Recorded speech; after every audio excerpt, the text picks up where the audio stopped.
Assalamualaikum warahmatullahi wabarakatuh. Di sini kami akan mempresentasikan hasil diskusi kami mengenai perang dagang AS dan Cina dalam mata kuliah politik internasional yang diampu oleh dosen Ibu Dr. Penny Hanggarini, SIP MA. Oke, selamat pagi teman-teman. Hari ini kelompok kami akan membahas tentang perdagangan antara Amerika dan Cina. Yang itu konflik ini kembali memanas pada tahun 2025 yang awal mulanya perang terjadi pun tahun 2018 di mana itu di pemerintahan Donald Trump. Donald Trump sendiri menetapkan tarif impor terhadap negara lain terutama Cina yang menyebabkan negara Cina sendiri mempunyai respon terhadap perdagangan yang tidak adil.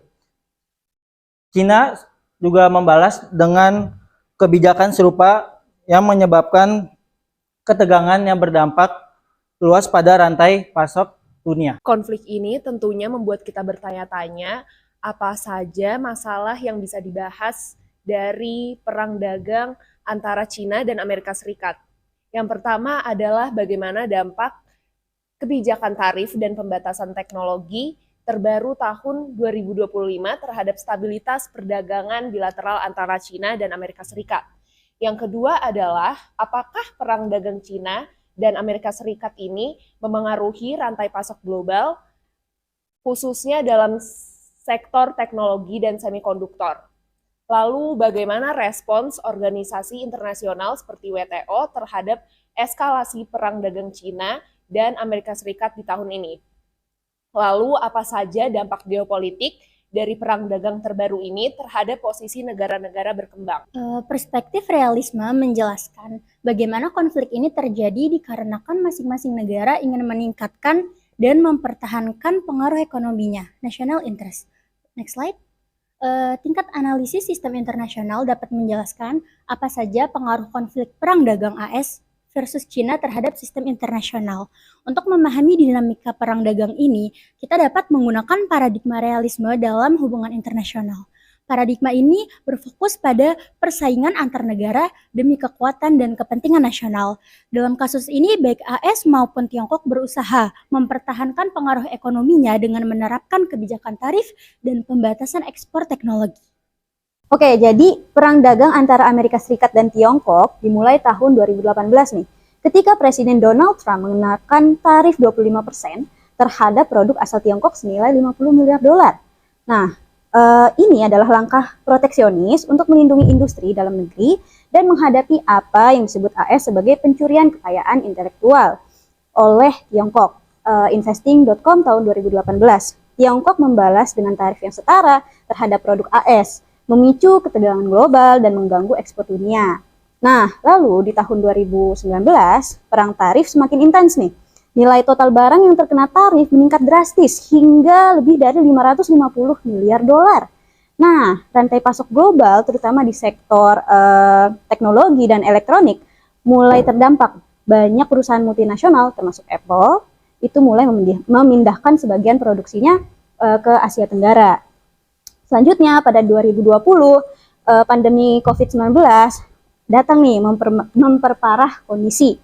Gangguan logistik, keterbatasan tenaga kerja, dan ketergantungan pada bahan baku dari Tiongkok membuat produksi global mulai terhenti. Nah, Brookings Institution mencatat bahwa petani AS kehilangan pasar ekspor utama menyebabkan kebangkrutan masif di sektor agrikultur kayak gitu. Di tahun 2021, meskipun Presiden Joe Biden menggantikan Trump, tarif tetap dipertahankan. AS malah memperkuat posisi industri strategis dalam negeri, terutama semikonduktor, dengan mengesahkan Chips and Science Act. Nah, sementara itu Tiongkok terus memperkuat ketahanan ekonominya melalui strategi dual circulation, yaitu memperkuat konsumsi domestik sambil mempertahankan ekspor. Nah, di tahun 2022, efek jangka panjang mulai tampak. Fragmentasi rantai pasok global itu jadi tren. Nah, banyak pabrik relokasi ke Vietnam, Indonesia, dan India. Ekonomi Tiongkok mulai kehilangan sebagian dominasi manufakturnya. Lalu pada 2023, AS menerapkan pembatasan ekspor semikonduktor ke Tiongkok. Tiongkok membalas dengan tarif terhadap perusahaan teknologi AS Laporan UN News menyebut kondisi ini sebagai situasi lose-lose karena kedua negara ini mengalami kerugian dan negara berkembang terkena dampaknya. Nah, tahun 2024 ditandai nih dengan pelemahan ekonomi global. Negara-negara berkembang mengalami tekanan, tetapi beberapa justru diuntungkan melalui relokasi industri. The Standard memperingatkan bahwa ketegangan yang berkelanjutan bisa menyeret ekonomi global ke dalam resesi. Oke, hingga bulan Mei 2025 nih, ketegangan mulai mereda sementara. AS dan Tiongkok sepakat menurunkan tarif selama 90 hari. Nah, tapi dampak jangka panjangnya masih terasa. Perusahaan-perusahaan tetap enggan kembali ke Tiongkok dan lebih memilih diversifikasi lokasi produksinya. Itu menurut Financial Times Reuters 2025. Nah, dalam kajian politik internasional, dinamika ini mencerminkan dominasi paradigma realisme, yang dimana negara sebagai aktor rasional yang mengejar kekuasaan dan kepentingan nasional, termasuk melalui instrumen ekonomi. Nah, AS ingin mempertahankan hegemoninya atas sistem perdagangan global, sementara Tiongkok berupaya mengubah struktur internasional demi kepentingannya. Dampak geopolitik dari perang dagang AS dan Cina ini yaitu negara-negara berkembang terutama di kawasan ASEAN itu juga terkena dampak dari perang dagang ini. Di satu sisi, mereka mendapatkan peluang investasi dari relokasi industri akibat ketegangan antara AS dan Tiongkok.